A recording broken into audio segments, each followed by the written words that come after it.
All right. Hello, everyone. This is another episode of Conversations with Rob, now called Fire Breathing Rob. Please like and subscribe and comment and also share our YouTube videos. We greatly appreciate that. We also appreciate people that pick us up the stations rather on the air. So thanks for that. Let's talk about some school issues right now. We know with the coronavirus, there's a lot of stuff going on with schools. So this is a great person to come on right now. It's Glen Dunzweiler. He will be talking about that and a lot of other issues that has to do with school. Glen's done TED Talks. He's written a book called The Degree of Homelessness. He's going to talk a little bit about that also. Glen, thanks so much for coming on the program. Greatly appreciate it. Hey, thanks for having me. Appreciate it. All right, Glen. So first of all, before we get into all the school issues, you did write that book, A Degree of Homelessness. Can you talk about that and what made you want to write that book? Sure. So that book is actually a degree in homelessness, and it's about giving entrepreneurial skills to students because we have, for a long time, taught students that they must go to college, thinking that that is the key to success for our children. And what has happened is that going to college has turned into the end-all be-all goal with no reason for why they need to be in college and what they should do with that degree. So I taught in universities for 11 years, and I saw student after student be in college because their parents, their teachers, society told them they had to be there, but they had no idea why they were there, and they had no idea what to do to learn things that would be useful for them outside of college and how to learn it so it was useful for them outside of college. So my big goal is to grow people into wealth. We grow far too many poor people in this country. And another background I had is I've done extensive research and talking about homelessness in this country. So I know we grow poor people, we grow poor homeless people, and we grow poor students. And so I made it my mission to grow people into wealth. We start from the beginning and we try, and instead of feeding them money blindly, we teach them how to create value for themselves. We've built, because capitalism is built on incentive and leverage, universities have this huge incentive to give people what they're asking for. So if you want a degree in underwater basket weaving, hey, a school is a business. They will find the experts in underwater basket weaving and they will bring you in and charge you lots of money so you can learn underwater basket weaving. But what are you going to do with that? And that's kind of what has happened is we forget that universities aren't benevolent institutions. Universities are businesses, and they will fulfill a need. They will find what people value, and they will give it to you, and they will charge you for it. And we've gotten out of this idea that we need to grow our own students to define their own value instead of letting someone tell them what they're worth or how much a certain thing is going to cost. And I think out of World War II, we built this institution to support people where, yeah, you go to college and it brings you out of your immediate reality, and then you could aspire to earn more money, to be a higher place in your society. But we have notched away at that since World War II for immediate gratification, for earning a quick buck. That system no longer sustains itself. It doesn't. No one is waiting for you once you graduate to give you a job. It's very rare. I mean, in some of the STEM fields, absolutely, there are headhunters from colleges or from companies that are looking at college graduates. But otherwise, what are you going to do? No one is going to give you anything. You have to figure out how you can define your own value and show someone that you're worth something, and you can figure out how you are going to be sustainable in this society. Glen Dunzweiler here on Fire Breathing Rob. Please subscribe to our YouTube podcast. Glenn, I want to talk about this, and this kind of hops on another thing that you just brought up. Elon Musk just came out the other day and said, and I don't know if you heard him say this, that college degrees are a joke. Colleges are just made for kids to have a good time for 4 years, and then it's like a babysitter's club is basically what he was trying to infer and say. In a way, I agree with that. Now, he said that college degrees aren't really worth anything. Now, I agree, but I disagree. I agree on what you're saying with the underwater basket weaving, but we do need doctors, lawyers to know what they're doing, other white-collar professions, people that are in the stock market. But for, like you said, some other professions we don't. Teachers, we need to make sure they know what they're doing too. What do you think of what he said? Well, I think he's going for a headline, and people go for headlines and buzzes, right? So you don't need college, go to trade school. You don't need trade schools, go to college. You don't need any college, stay in high school, work. And there's a fine balance between everything. Even if you get an underwater basket weaving degree, if you research the market and you can find a value in people that want this artisanal underwater basket weaving, because people do, and you can build a community of followers that want your product in specific underwater basket weaving, then go for it. Elon Musk is a great business person. He builds excitement. That's what he does really well. And other business people look at him and go, "You're nuts, man." His whole Cybertruck. Right. People are really looking at that car industry, said it's never going to work. And what he's charging, he's just building excitement. But that's what he does. And honestly, that's what we buy. We buy joy. If Elon Musk gives us joy about the idea of a Cybertruck, a cool electric truck that looks like something out of a 1980s sci-fi movie, that gives us joy, and we will pay him, right? We will pay him because he gives us joy. So as long as a student, you understand why people buy stuff and you can provide what they buy, if you have an English lit degree and you find a group of people that love your analysis, and you build a YouTube channel of people that love your analysis on English literature, and they pay you subscriptions, success, because it's out there. But you have to learn. We've been told to follow our passions. And yes, we absolutely have to follow our passions, because otherwise we'll just die in whatever the word is, doldrums, right? But you have to figure out how your passion can make money. And if your passion is underwater basket weaving, if your passion is theater, if your passion is English literature or French art from the 1700s, you got to figure out how it's going to make you money in a capitalist society. Because whether you like it or not, we live in a capitalist society. Right. That everything runs off of giving people joy and charging people money for giving them that joy. I want to get to that, and I know this isn't so much on the education aspect, but about homelessness, and that's what I really want to get to you about. You talked about 2008, and with California, you being there, and that really hit a lot of people hard, as you just spoke about. I've read an article in Forbes magazine recently about San Francisco. I don't know if that's near you or not, but the disaster of, you just talk about homelessness. The disaster of homelessness, feces on the streets. It's really insane. Can you talk about, do you know anything about that crisis in San Francisco? And if not, can you talk about that, please? Sure. So San Francisco is like any other city.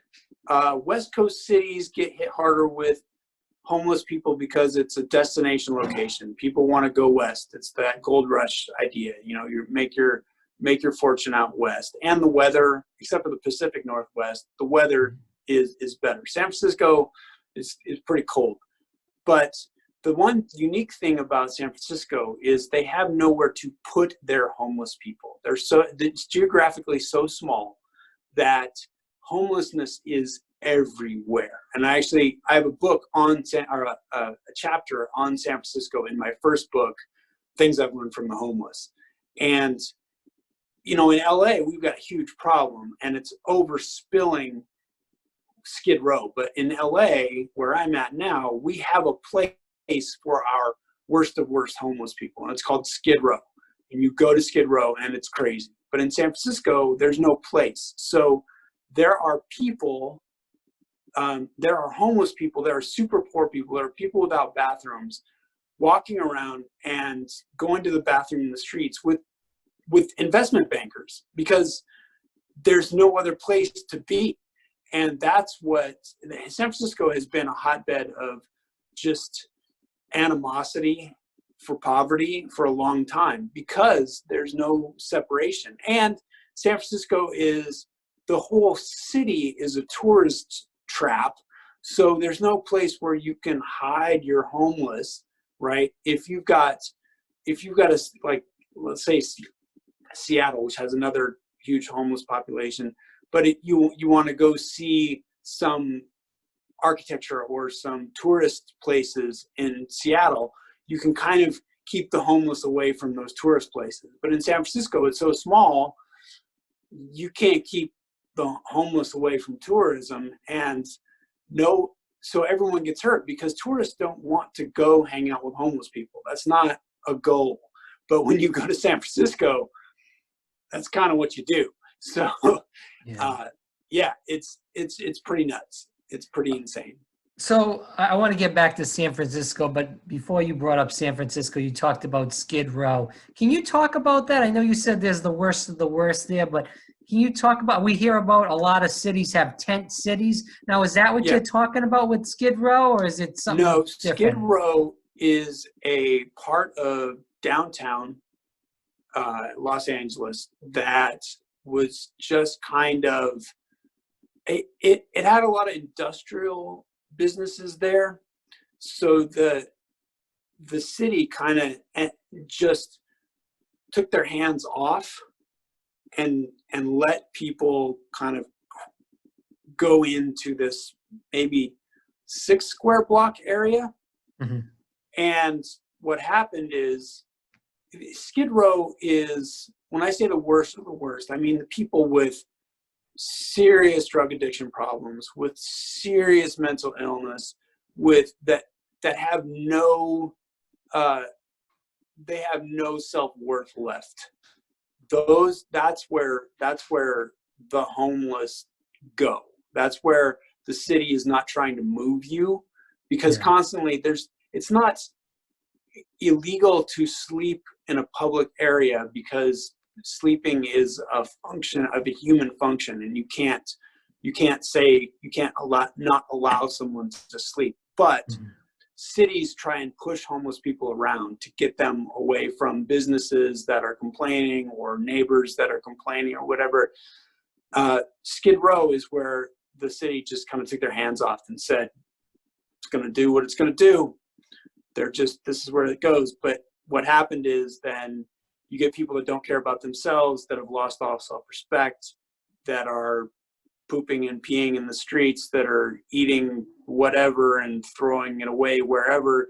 You're getting rats, you're getting, not bubonic plague specifically yet, but you're getting diseases because of the rats and the rodents and so it's a huge area that is now, there's not enough room in Skid Row for all the homeless. So we have homeless under all overpasses. We have homeless everywhere in Los Angeles. And that's, in the past 5 years, people go, what's going on? We don't have a place for the homeless anymore.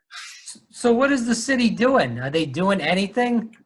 Yeah, they're trying. The problem is, back to this passive income, or this income opportunity. The money is now in the treatment, not in the solution. So, for example, I think 4 years ago now, the taxpayers said, yeah, we're going to pay to help to house homeless people. So they passed this bill, lots of money to build housing. Well, all of that money went to coding, went to studies, went to permits, went to design, and then they ran out of money. The Yeah. things never got built. The homeless people never got housed. The money went to people that were already in homes to keep them in their homes, which, hey, they're doing a job. You know, what you can argue that they don't have enough value, whatever, but they found a way to take that money and help themselves instead of homeless people. So it's this big bureaucracy. And one of the arguments for not having government solve it is you have to, if I want a dude on my street corner off of the street, if I do it, it's me and that dude. That's it. It's from me to him. Whatever resources I can pull, whatever resources he can pull, and we're going to get him off the street. If you have government do it, now you're talking about having to pay 20 or 30 more people just to get one guy off the street. So you get this inefficiency. There's a huge inefficiency in government, and it's undeniable. The thing that we love about government is we get to believe that someone else can take care of that. I'm too busy to take care of that. Someone else. So I'm a huge proponent of direct action. If you're a student and you don't know how to succeed, you figure it out. Direct action. I will teach you how to figure that out. If you're a homeless person and you want to get off the street, I will work with you to get whatever you need to get off the street. And if you're a business, my TEDx talk is on, it's called Small Business Homeless. And it's about looking at entrepreneurial ways to solve this homelessness crisis that we're in. Because right now our bureaucracy that we already have is just skimming money off the top and not doing anything because the money's not in the solution. So Glenn, I just want to hit on this. We look at California, and we see a lot of homeless. I'm in Florida, so we have, since it's a warm destination, as you said, we get a lot of homeless people in this area. It's not so much as a problem as it is in LA or in San Francisco, but is a problem here too. But I wanted to hit on this. We talk about California with the taxes are very high. The affordability for housing is really tough. You talked about that a little bit. Are most of these people homeless because they are, the lack of affordable housing and because of the tax issue that they don't make enough money? I was talking to a couple of people in San Francisco, a professor over at University of San Francisco. This is going back maybe 3 months ago. And he was saying that on his salary, he was kind of just making it as a college professor, something that you just kind of spoke about. Yeah. And this is now, not in 2008, because the affordable housing in San Francisco, it's out of control. You need to make like almost $1 million to live in the area. I hear a lot about in Los Angeles and in San Francisco, teachers that work in LA, they're commuting like 40, 50 minutes away from the school because they can't live in that area because how expensive the housing is. Is that why that there's a big crisis in homelessness in California, because of the affordable housing, the taxes on that also? Yeah, so the many reasons for homelessness, but the two overarching concepts that I've found are, one, we have degraded our family and community. So we no longer take care of our family and community, and that has really hurt, because when you get sick, when you get hurt, when you can't find a job, when maybe you're not too intelligent and you can't get a job, your family or community used to take care of you, and that doesn't happen anymore. So people become homeless.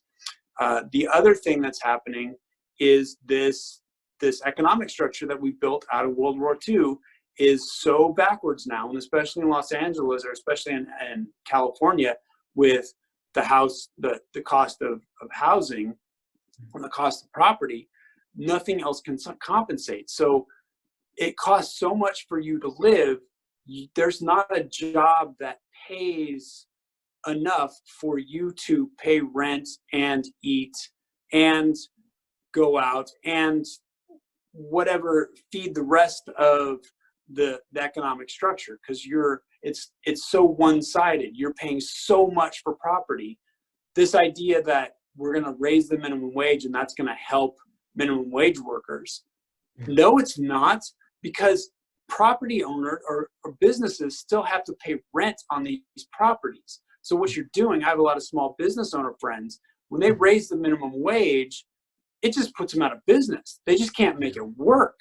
So it just comes to a point. The best story I've found, the one that gives me inspiration, was one out of 2008. And in Malibu, there was this parking lot where, you know, Malibu's a really high-priced city, a beautiful city, a beach town, a rich city, and they have all these mansions. And they had a problem with homelessness because of the 2008 housing crisis. They saw all of these RVs parked in this public lot, and they said, well, we have to get rid of that. We're Malibu. We don't want these homeless people here. So they closed the lot to overnight parking. Well, all those RVs were service workers for the mansions. So they were the people that were cleaning, the people that were doing the gardening. And so all of them said, fine, we're going somewhere else. And they left. And all of a sudden these people in mansions had no one to clean their houses, had no one to do and so they went, wait.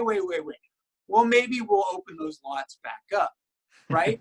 When you challenge the stupidity of the system that you're building, because when you say, look, the structure is broken and we're not doing this anymore, as a human being, I'm not playing this game, that's when things happen. When you're a teacher and you just say, well, my lot in life is to drive an hour and a half each way or 2 hours each way to get to a teaching job, and then I'll live in a city 60, 70, 80, 90 miles away because that's where I can afford to buy a house and have my kids and have a husband and a lawn. The teacher has to be able to say, no, I'm not doing this. And you're not going to have a teacher. And I'm the best teacher around and I'm not playing this game anymore, or whatever it is. And you have to challenge that system, because then people will backpedal and figure it out, because you have value. You have to remember you have value. And I love those workers in, the gardeners and the housekeepers. They're just like, we have value. No. Yeah. No, that's a fair point. They reminded people. No, I agree. That's a fair point. I have 2 more questions left, but I really enjoy this, and I think you have a lot of knowledge to give. So thank you for coming on. Glen Dunzweiler here on Fire Breathing Rob. Glen, did California, in your opinion, ever really recover from 2008? So homeless-wise, what happened is we got a little better and the economy recovered. And then we went into hypercapitalism, and we went for this short-term earning and exploiting the system to make as much as we can as fast as we can. And because of that, and because of the family structure not getting any better, we still have messed up families in this country, and somehow we accept that. We still have parents that have children that don't take care of them. We still have children that go through crazy things, and then they grow up to be all stressed out and all post-traumatic. So because we haven't fixed that and the hypercapitalism, we absolutely have gotten worse. It got better for a couple of years as we were growing out of 2008, 2009, 2010. I mean, I'd probably say till about 2012. And then 2012 on to now, we've just been doing hypercapitalism. How can we, you're making Amazon stores. When I started looking at how people make money, I was looking at these Amazon stores, and they would build Amazon stores off the back of Amazon's platform. And all they were about is building visibility. So they would not even fulfill items. They would sell other people's items, but they would get to your eyeballs first. They would upsell it and they take the difference. So again, it's this quick buck of how can I make money as fast as I can and as easily as I can. And those are valid capitalist things, but it's building us a world that is not self-sustainable. We're throwing people out onto the street. We're taking advantage of people.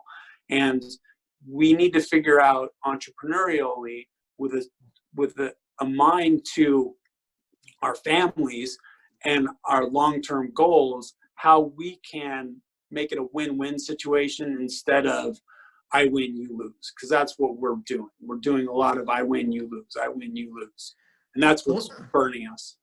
Two more questions. Glenn, do you worry that you just talked about the hype of capitalism, we talked about Amazon, which you just spoke about. Do we worry that these big companies, Amazon, Disney, Amazon owns Whole Foods, that they're buying all these other companies, such as Amazon bought Whole Foods, Disney's owned by ABC, and they own ESPN. So all these big companies are buying up all the smaller companies. And sure. Yeah, and do we agree, maybe you disagree, that this is a bad thing on society because, you know, you just talked about raising the minimum wage. For a company like Disney or Amazon, that's really no big deal. They're making billions and billions and billions upon in cash every year. But like you said, the small businesses, that's tough. So do we feel like those companies are really hurting small businesses? You go to a mall, the malls are closing down because those companies are losing business because of Amazon. You go to all these other stores, they're closing down the small businesses because Amazon. You don't see Radio Shack anymore because people go to Amazon. Best Buys will probably end up going down because of Amazon eventually. I mean, that's what I'm seeing. What do you think about all that? Yeah, the thing that I just keep going back to is the thing you said. The people keep going to Amazon because they found Amazon has done their work to find what we value, and we will give them money for the joy of having things delivered to our door immediately. Well, also, we have I think, to find Glenn, joy. We have to find joy again in going to our community store and knowing our business owners.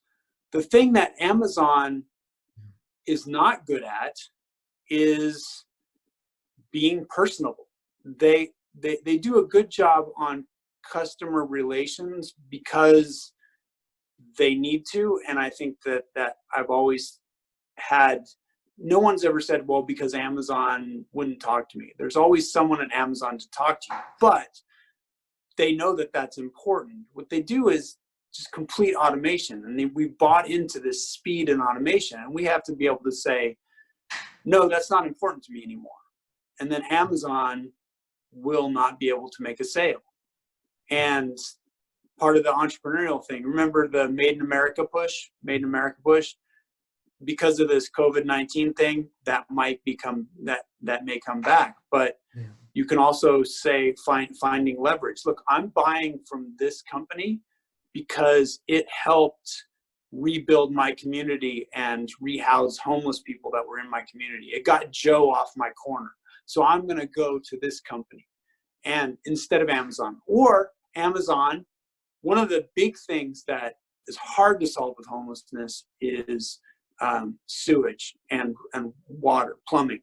That's huge infrastructure. So, you know, people servicing bathrooms for people that don't have houses, that's huge infrastructure. And one of the companies that may solve it could be Amazon, could be Microsoft, because they can throw lots of bucks at it. And then we would buy Amazon, because Amazon, instead of just sponsoring a ballpark, would sponsor, you know, public showers, or would sponsor something, a community. A friend of mine did a TEDx talk about large companies learning the value in benevolence, in community, and helping the community. So I could see it go either one of two ways, where, yeah, everything is owned by Amazon, everything is owned by Google, and they learn how to be more personable, and they learn how to help communities. Or communities say, nah, we're not doing this anymore. I actually like walking to the local store. I don't need everything delivered. You know what? I'm getting fat and flabby. I need to carry my 50-pound dog bag of bag of food for my dog. You know, whatever it is. So that's what I see. It's the people, man. It starts and ends with the people. And if you don't think it does, you're living in a wait until Mother Nature gets to you, and she'll remind you that it's about the people. Glenn, last question. And I agree with you on the Amazon thing. I think it's about price too. Amazon can Yeah. give those cheaper goods where the, Right. the family store can't, because they have to pay their workers that Right. wage, where Amazon, they just pay the workers like crap in plain Right. English. So there's a lot to do with that too. But I do agree with you. Last question. We talked about the coronavirus, and since that's such a big problem that our country has to deal with, where I'm worried, as I think I said earlier, that we're going to go into a recession because of this, with all these companies and people out of work. I mean, it's undeniable at this Yeah. point. With Yeah. that going on, we see all these, knowing a lot about education, we see a lot of these schools, they're out, and who knows how long they're going to be out for. And these are our Yeah. big cities that they're out in. I worry about crime. These kids, they could be telling the kids to do online classes if that's what it's going to be. But, you know how kids are. They're going to say, screw it. I'm going to go out and hang around with my friends. So I worry about crime. Do you worry about crime? And also, what is your take on how this is going to affect the children's learning, people that are high school seniors? You know what I mean? That's something that I really worry about. Yeah.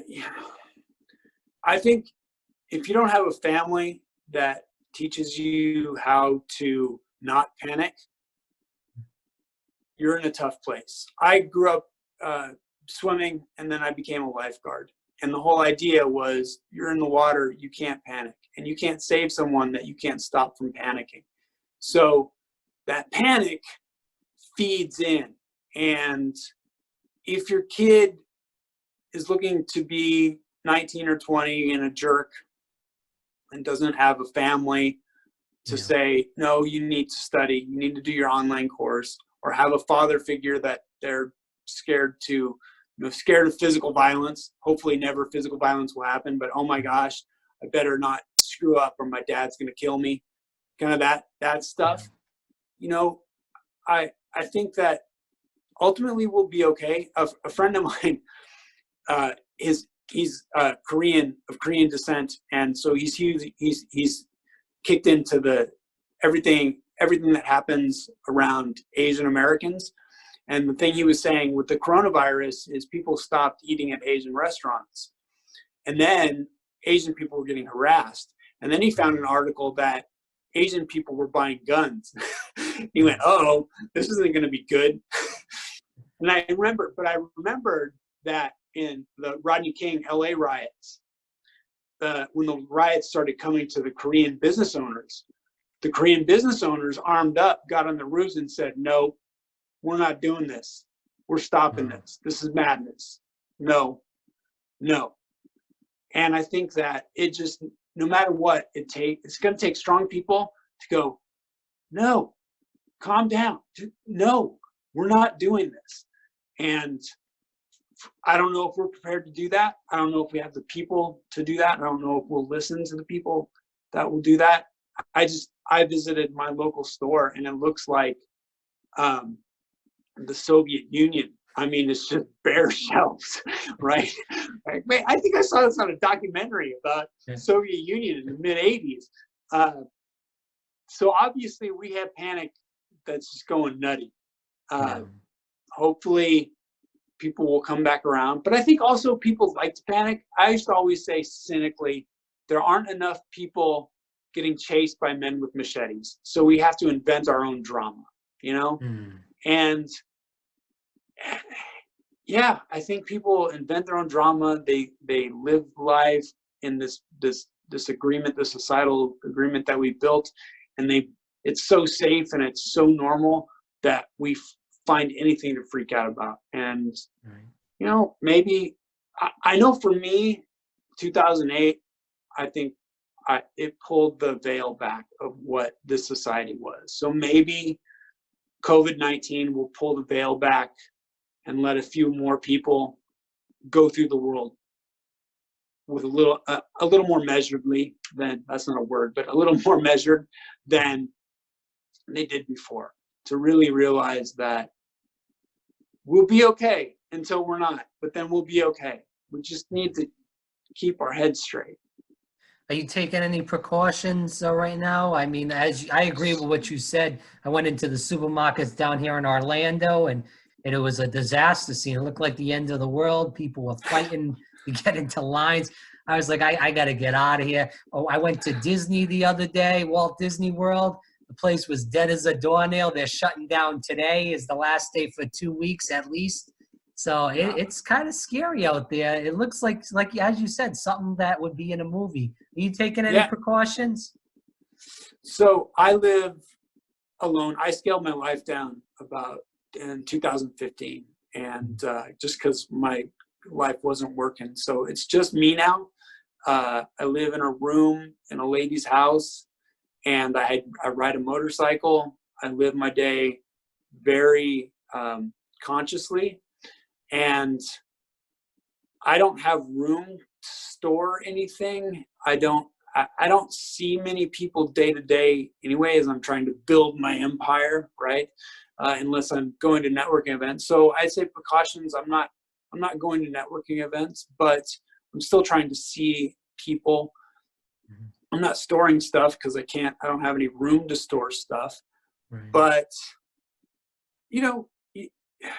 we do what we can, and we live our life smartly.